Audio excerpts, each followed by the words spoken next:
داستان میزمان از سری داستان‌های کوتاه آلبر کامو از کتاب خموشان. گویش عیسی، پخش از کتابخانه اینترنتی آوای بوف. avayaboof.com.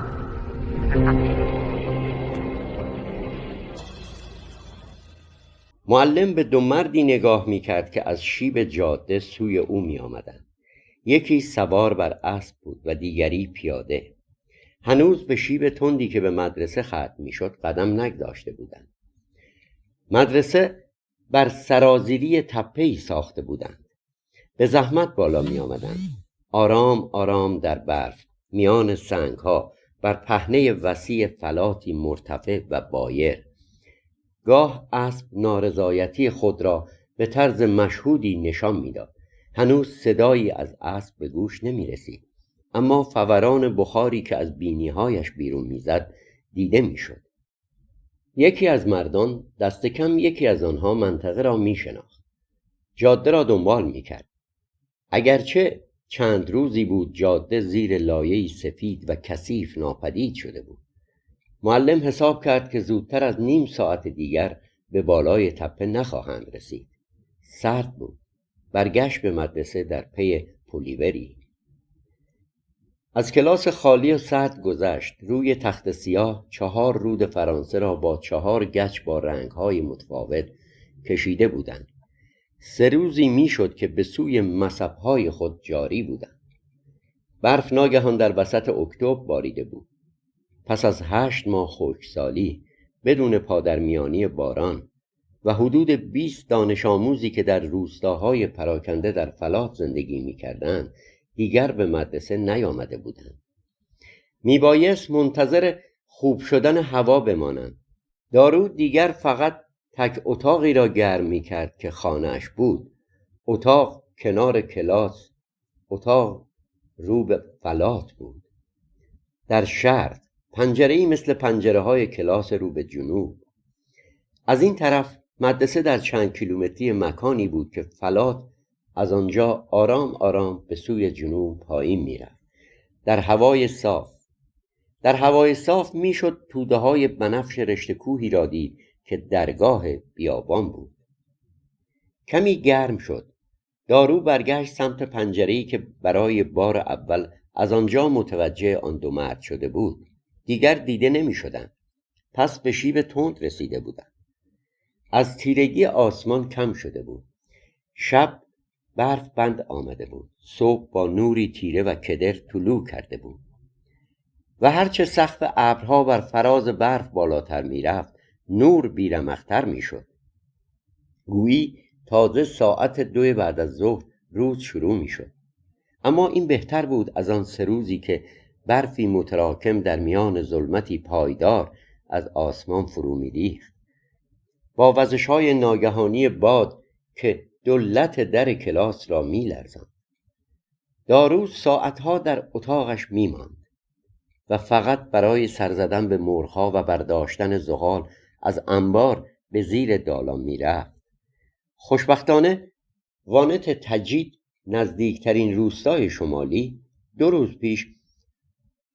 روز پیش از طوفان اجناس را آورده بود. 48 ساعت بعد باز می آمد. البته چیزهای دیگر هم داشت و دوام می آورد، مانند کیسه های گندمی که اتاق کوچکش را اشغال کرده بودند و فرمانداری آنها را پیش او گذاشته بود تا تقسیمشان کند بین دانش آموزانی که خانواده هایشان قربانی خشکسالی شده بودند. در واقع فلاکت دامنگیر همه شده بود، چون همهشان فقیر بودند. هر روز دارو جیرهشان را به بچه ها میداد. این را خوب میدانست که در این روزهای بد محتاج این جیره هستند. شاید پدرانشان یا برادرهای بزرگشان امروز اسب بیایند و بتوانند با این دانه های گندم غذایشان را تأمین کنند. میبایست تا برداشت بعدی به همین مقدار اکتفا کنند. همین و بس. کشتی‌های گندم حالا از فرانسه رسیده بودند. قسمت سخت ماجرا تمام شده بود، اما از یاد بردن این فلاکت دشوار خواهد بود. ارتشی از اشباح زنده پوش در آفتاب سرگردان بودند. فلاتها ماهها و ماهها سوخته بودند. زمین آرام آرام جمع شده بود، به معنای واقعی کلمه تفدیده شده بود. سنگها زیر قدمها می شکستند و غبار می شدند. گوسفندان هزاران هزار می مردند و چند آدم اینجا و آنجا بدون اینکه کسی بتواند خبردار شود. مقابل چنین فلاکتی او که تقریباً چون زاهدی در این مدرسه دورافتاده زندگی میکرد و اندک چیزی که داشت راضی بود. به این زندگی سخت راضی بود. خود را سروری میدید با دیوارهای سیمانی، با کاناپه کوچک، با قفسه های چوبی سفید، با آذوقه هفتگی از آب و خوراک، و ناگهان این برف بدون هشدار، بدون اینکه باران پیش در آمدش باشد، اینجا اینطوری بود. بیرحم، حتی بدون انسانهایی که دردی دوا نمی کردن.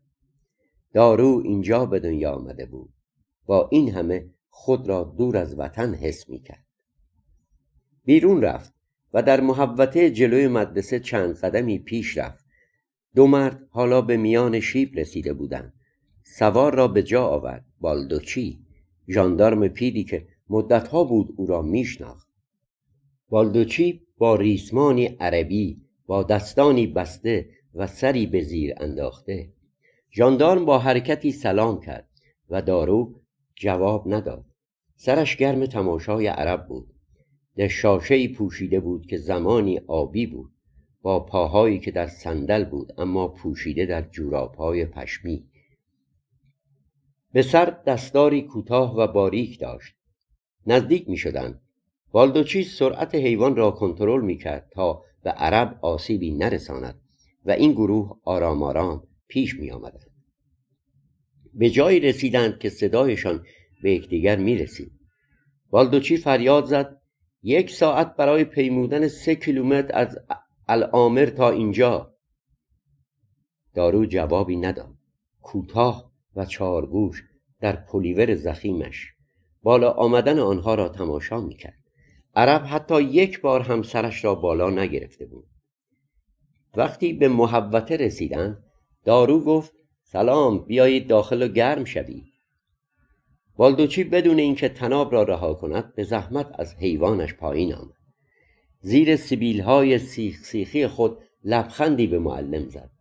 چشمان کوچک و تیره‌اش زیر پیشانی سبزه‌اش بسیار گود رفته بودند. دور دهانش پر از چین بود و ظاهری جدی و حواس جمع به او میداد. دارو افسار اسب را گرفت و حیوان را به زیر دالان برد. برگشت سمت 2 مردی که حالا در مدرسه منتظر او بودند. آنها را به اتاق خودش برد. گفت: کلاس را گرم میکنم، آنجا راحت تریم. وقتی به اتاق برگشت، بالدوچی روی کاناپه بود. طناب عرب را باز کرده بود و عرب کنار بخاری چنباتمه زده بود. دستانش هنوز بسته بود. دستارش حالا پس رفته بود. پنجره را تماشا میکرد. دارو در ابتدا چیزی جز لبهای بزرگ و بیچین و تقریبا سیاه او را ندید. البته دماغش کشیده بود. چشمانش تیره و نگران. دستار پس رفته بود و پیشانی سرسختش به چشم میخورد و زیر پوست آفتاب سوختش که سرما کمی رنگش را روشن کرده بود، صورتش صورتی که در آن واحد نگران بود و طغیانگر. وقتی عرب صورتش را به سمت او برگرداند و مستقیم در چشمانش نگاه کرد، دارو را پریشان کرد. معلم گفت: بیایید آن طرف، برایتان چای نعنا درست میکنم. بالدوچی گفت: ممنون، عجب کار پرزحمتی، کاش زودتر بازنشسته شوم. و به عربی به زندانی خود گفت: بیا. عرب بلند شد و مچهای به هم بسته‌اش را جلوی خود گرفت. آرام به کلاس مدرسه رفت. دارو با چای 1 صندلی آورد. اما بالدوچی بر اولین میز دانش آموز تکیه زده بود و عرب به سکوی معلم تکیه داده بود. چنباتمه زده بود جلوی بخاری که بین میز و پنجره بود. وقتی لیوان چای را به سوی زندانی برد، دارو مقابل دستان بسته‌اش مردد ماند. شاید بشود بازش کنیم. بالدوچی گفت بله حتما، برای سفر بود. بالدوچی ادای بلند شدن درآورد، اما دارو لیوان را روی زمین گذاشت. مقابل عرب زانو زد. عرب بدون اینکه حرفی بزند با چشمان نگرانش او را نگاه میکرد که داشت دستهایش را باز میکرد. دستانش که آزاد شدند مچهای متورم را به یکدیگر مالید. لیوان چای را برداشت و مایع داغ را با جرعه‌های کوچک و سریع هرد کشید. دارو گفت خب حالا اینطوری کجا میرید؟ بالدوچی سیبیلش را از چای بیرون کشید. پسر همینجا. عجب دانش آموزهای عجیب و غریبی. اینجا میخوابی؟ نه، من برمیگردم العامر و تو رفیق را تحویل تعقیب میدهی. فرانسوی ها توی فرمانداری منتظرش هستند. بالدوچی با لبخند مختصر و دوستانه‌ای به دارو نگاه کرد. معلم گفت هان چی؟ سر به سرم میذاری؟ نه پسر، دستور است. دستور؟ من که... دارو مردد ماند. نمیخواست سر به سر پیرمرد کرسی بگذارد. خب شغل من که این نیست. منظورت چیست؟ توی جنگ که شغل نداریم. خب منتظر اعلان جنگ میمانم. بالدوچی با حرکت سر حرفش را تایید کرد. خب اما دستور رسیده و این دستورها به تو هم مربوط می شود. ظاهرا خبرهایی شده از شورشی نزدیک حرف می زنند. یک جورهایی همه من را به ارتش فرا خواندند. دارو همان حالت سرسخت خود را حفظ کرده بود. بالدوچی گفت پسر گوش کن، خیلی ازت خوشم میاد. باید درک کنی در العامر 10-12 نفریم که باید به زمینهای این بخش سرکشی کنیم. باید برگردم. به من گفتن این آدم عجیب غریب را تحویلت بدهم و بی معطلی برگردم. نمیتوانستیم آنجا نگهش داریم. اهالی روستایش شورش میکردند، میخواستند او را پس بگیرند. باید فردا او را به تعقیب ببریم.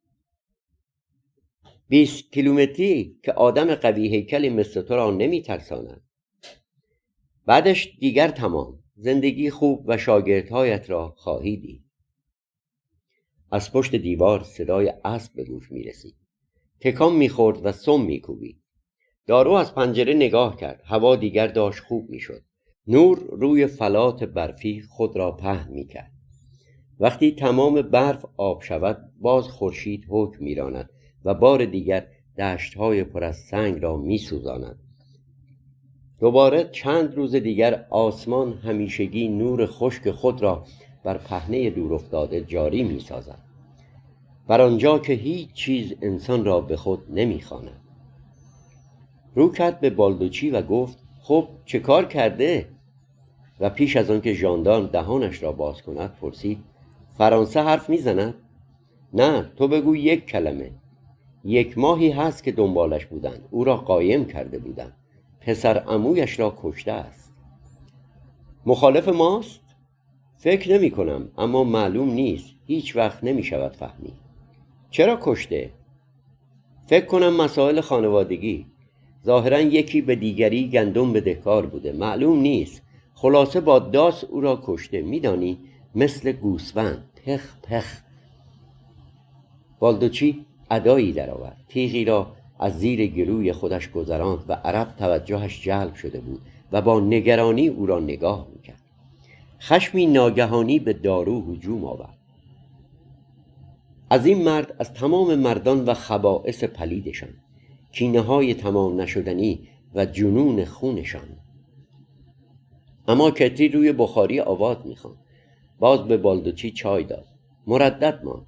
بعد باز به عرب چای داد و عرب برای بار دوم با حرص و ولع نوشید.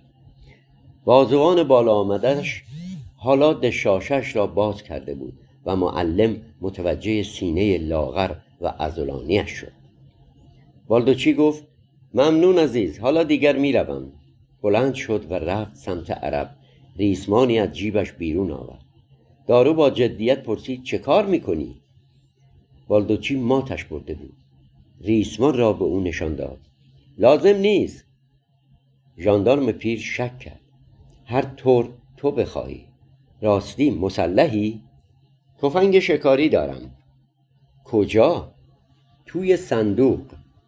باید بگذاری کنار تختت. چرا؟ از چیزی نمی ترسم. گیجی؟ پسر اگر قیام کنند دیگر کسی در امان نیست. پای همه گیر است. از خودم دفاع می کنم. وقت دارم ببینم که دارند می آیند. بالدوچی زد زیر خنده. بعد سیبیلش ناگهان دندانهای هنوز سفیدش را پوشاند. وقت داری؟ خب من حرفم را زدم. همیشه یک تختت کم بود. برای همین است که خیلی دوستت دارم. پسر من مثل تو بود. و در همان آن 7 تیرش را بیرون آورد و روی میز گذاشت. این را نگه دار. از اینجا تا العامر به 2 سلاح احتیاج ندارم. 7 تیر روی سیاهی میز می درخشید. وقتی ژاندارم برگشت سمت او، معلم بوی چرم و اسب را حس کرد. دارو ناگهان گفت بالدوچی گوش کن. از این کارها خوشم نمی آید. اول از همه از این یارو. اما تحویلش نمی دهم. مرا بزن. بله اگر لازم است بزن. اما این کار را نمی کنم. ژاندارم پیر مقابل او ایستاده بود و با جدیت نگاهش می کرد. آرام گفت کارهای احمقانه می کنی.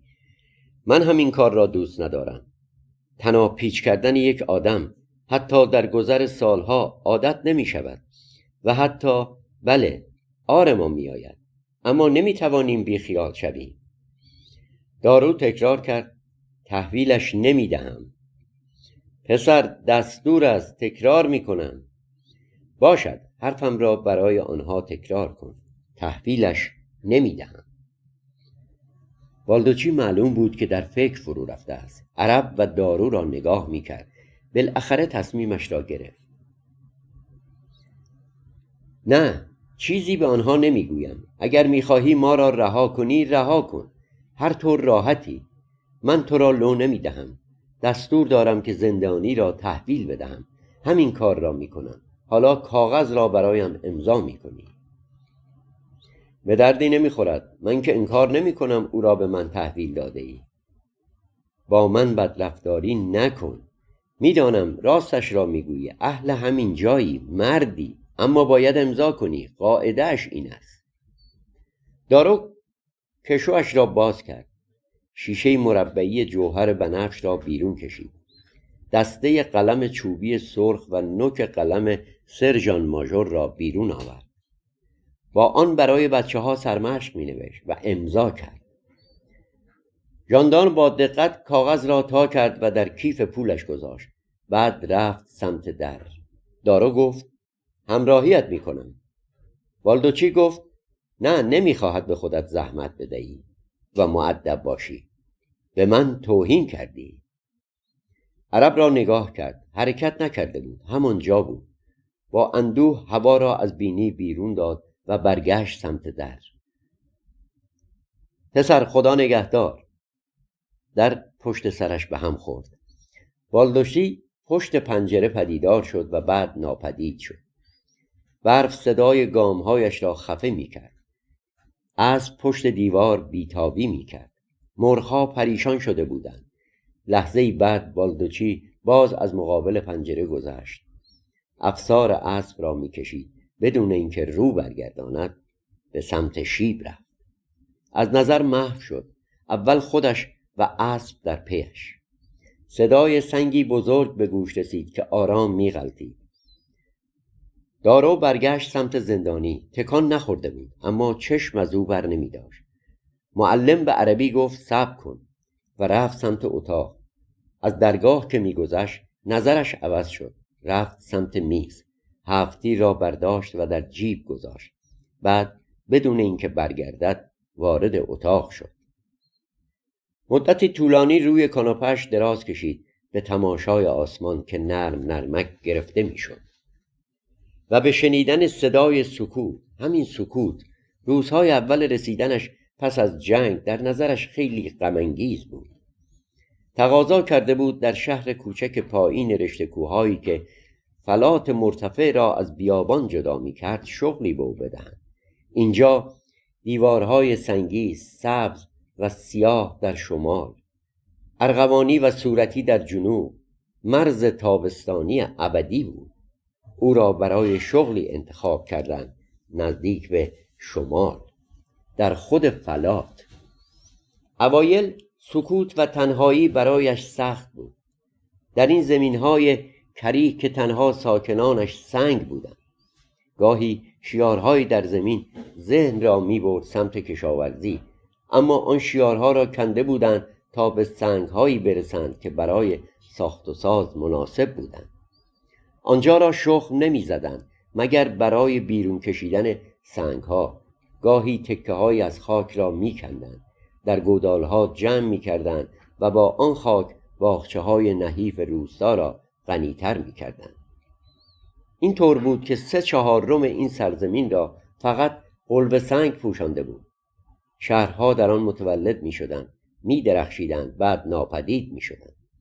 انسان‌ها می‌آمدند، با یکدیگر دوست می‌شدند یا خرخره یکدیگر را می‌جویدند و بعد می‌مردند. در این بیابان هیچ کس، نه او و نه میهمانش، محلی از اعراب نداشتند و با این حال خارج از این بیابان نه او و نه آن یکی دیگر. دارو این را می‌دانست. نمی‌توانستند واقعا زندگی کنند. وقتی بلند شد هیچ صدایی از کلاس به گوش نمی‌رسید. تعجب کرد از این شادی صادقانه که فقط و فقط با این فکر سراغش آمده بود که عرب توانسته است فرار کند و باز تنها شده است و نیازی نیست تا برای انجام کاری تصمیمی بگیرد. اما زندانی آنجا بود، فقط با فراغ بال دراز کشیده بود میان میز و بخاری. چشمانش باز بودند، سقف را نگاه میکرد. در این موقعیت لبهای کلفتش که به او ظاهری عبوس میدادند بیشتر به چشم میآمدند. دارو گفت بیا. عرب بلند شد و دنبالش راه افتاد.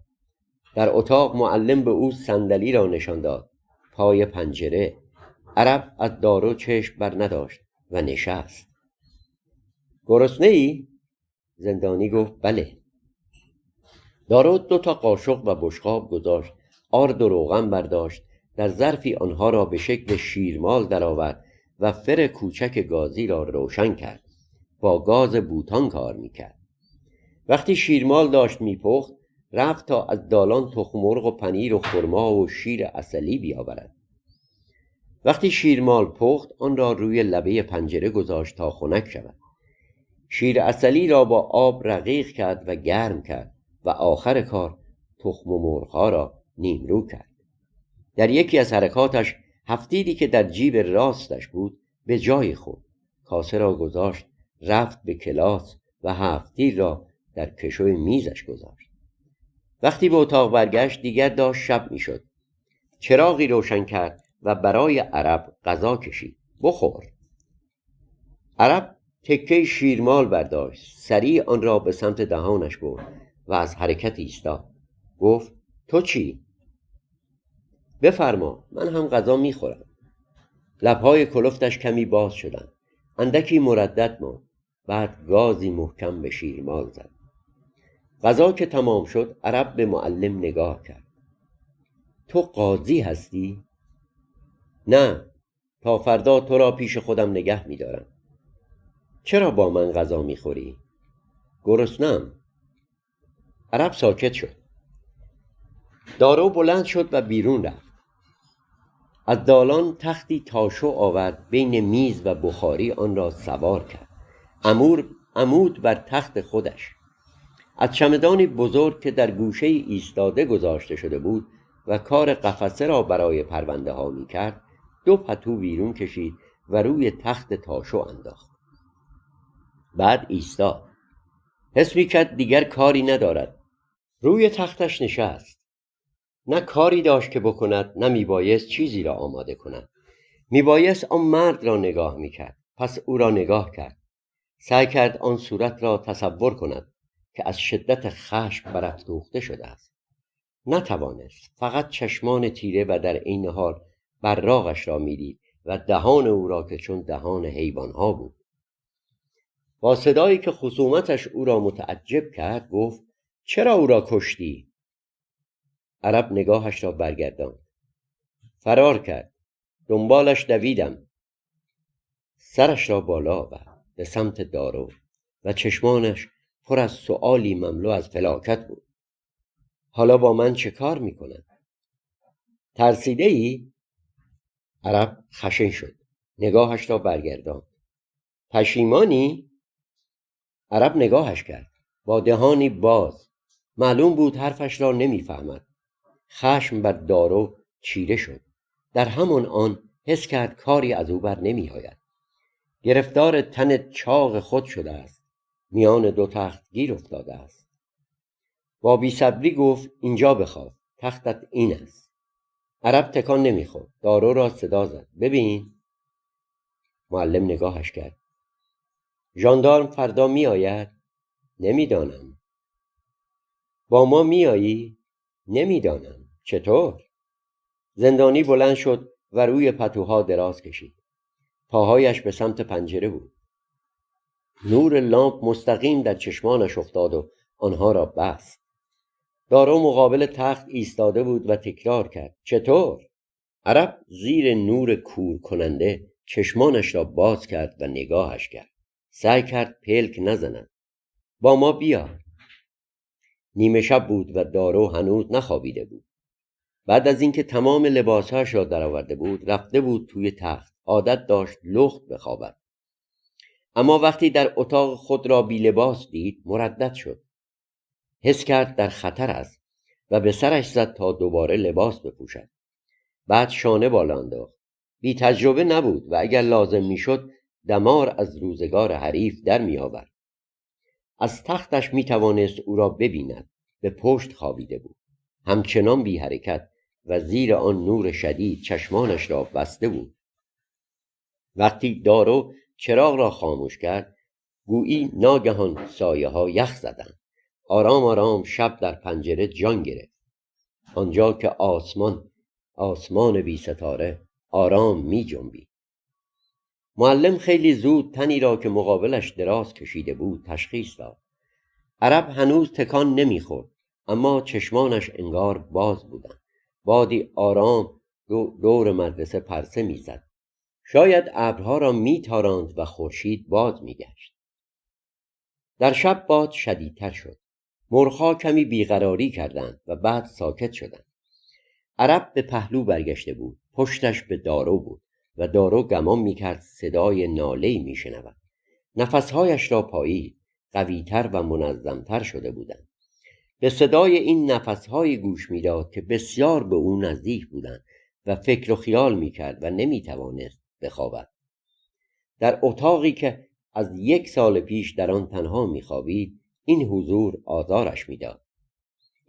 آزارش میداد چون نوعی از بلادری را بر او تحمیل میکرد که نمیخواست حالا به آن تن بدهد و آن را خوب میشناخت. مردانی که اتاقی را با همدیگر شریک میشدند، سربازان یا زندانیان، پیوندی غریب میان خود میبستند. گویی لباس رزم و لباسهای دیگر را رها میکردند. هر شب علی رغم تفاوتهایشان باز به اجتماع کهن رویا و خستگی میپیوستند. اما دارو نهیبی به خود زد. از این چیزهای ابلهانه خوشش نمیآمد. میبایست بخوابد. با این همه کمی بعد وقتی عرب تکانی نامحسوس خورد معلم هنوز نخوابیده بود. با دومین حرکت زندانی حواسش جمع شد. گوش به زنگ ماند. عرب آرام به بازویش تکه کرد و بلند شد با حرکتی که به خوابگردی شبیه بود. لبه تخت نشست. منتظر بود. بی حرکت. بدون اینکه به سمت دارو رو برگرداند. انگار داشت با دقت تمام گوش میداد. دارو تکان نخورد. با خودش فکر کرد که هفتیر در کشو میز مانده است. بهتر است همین حالا دست به کار شود. با این حال باز مشغول تماشای زندانی شد که با حرکتی نرم پاها را روی زمین گذاشت. باز صبر کرد و بعد آرام آرام ایستاد. وقتی عرب شروع کرد به راه رفتن این بار با سرعتی طبیعی اما به طرز اعجاب آوری بی سر و صدا دارو میبایست صدایش میزد. عرب رفت به سمت در آخر خانه که به دالان باز میشد. چفت در را با دقت باز کرد و پشت سرش در را هل داد و بیرون رفت. در را کامل نبست. دارو تکان نخورده بود، فقط با خود فکر کرده بود فرار می کند، از دستش خلاص می شود. با این حال گوش تیز کرد. مرغ‌ها حرکتی نمی کردند، پس رفته بود سمت فلات. صدای ضعیف آب به گوشش رسید، نفهمید از کجا، تا اینکه عرب باز جلوی در ظاهر شد. با احتیاط در را بست و آمد و بدون سر و صدا باز خوابید. دارو به او پشت کرد و خوابید. کمی بعد به نظرش رسید که از عمق خوابش صدای گام‌های آهسته را در اطراف مدرسه می‌شنود. با خود تکرار کرد: خواب می‌بینم، خواب می‌بینم، و خوابید. وقتی بیدار شد آسمان صاف بود. از پنجره که خوب بسته نمی‌شد هوایی سرد و تمیز وارد اتاق می‌شد. عرب خواب بود، حالا زیر پتوهایش گز کرده بود، با دهان باز، کاملا آسوده. اما وقتی دارو تکانش داد از جا پرید، وحشت زده. دارو را نگاه کرد و او را به جا نمی آورد. با چشمانی دیوانه و حالتی چنان ترسیده که معلم گامی پس رفت. نه ترس، منم، باید چیزی بخوریم. عرب سرش را تکان داد و گفت بله. آرامش به چهرهش بازگشت، اما حال و روزش همچنان پریشان و آشفته بود. قهوه حاضر بود. هر دو روی لبه تخت تاشو نشستند، شیرمال گاز زدند و قهوه نوشیدند. بعد دارو عرب را برد به دالان و روشویی را نشانش داد. دست و صورتش را آنجا می‌شست. برگشت به اتاق. پتوها را تا کرد. تخت تاشو را جمع کرد. تخت خودش را مرتب کرد. اتاق را جمع جور کرد و بیرون رفت. از ساختمان مدرسه گذشت و به محوطه رسید. مدتی بود که خورشید در آسمان آبی بالا آمده بود. نوری ملایم و زنده فلات بایر را در خود غرق کرده بود. در سراشیبی اینجا و آنجا برفها آب شده بودند و باز سنگها رخ می نمودند. روبروی فلات چنباتمه زده بود. معلم پهنه خالی و بیابانی را تماشا می کرد. به بالدوچی فکر می کرد. آزرده بودش، گویی او را پس زده بود. انگار نمیخواست با او در یک گروه باشد. هنوز صدای خداحافظی ژاندارم را میشنید و نمیدانست چرا به طرز غریبی خود را پوشالی و بیدفاع میدید. در این لحظه از آن طرف مدرسه زندانی سرفه کرد. دارو صدایش را شنید. تقریبا دلش نمیخواست صدایش را بشنود. بعد عصبانی شد. سنگی پرتاب کرد که پیش از فرو رفتنش در برف صدای سوتش به گوش رسید. جرم احمقانه این مرد او را از کوره به در می برد. اما تحویل دادنش منافی شرف بود. فقط و فقط فکر کردن به این قضیه او را از شدت خواری و خفت دیوانه می کرد. و حالا هم به کسانی بد و بیراه می گفت که آشنای او بودند و این عرب را برایش فرستاده بودند و هم به کسی که جرأت قتل داشت و نتوانسته بود فرار کند. دارو بلند شد. گشتی در محوطه زد. منتظر ماند. بی حرکت. بعد وارد مدرسه شد. عرب روی زمین سیمانی دالان خم شده بود و با دو انگشتش دندانهایش را می شست. دارو نگاهش کرد. بعد گفت بیا و رفت به اتاق.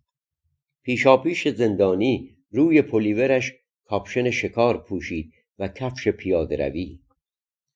ایستاده منتظر عرب بود تا دستار و صندلش را بپوشد.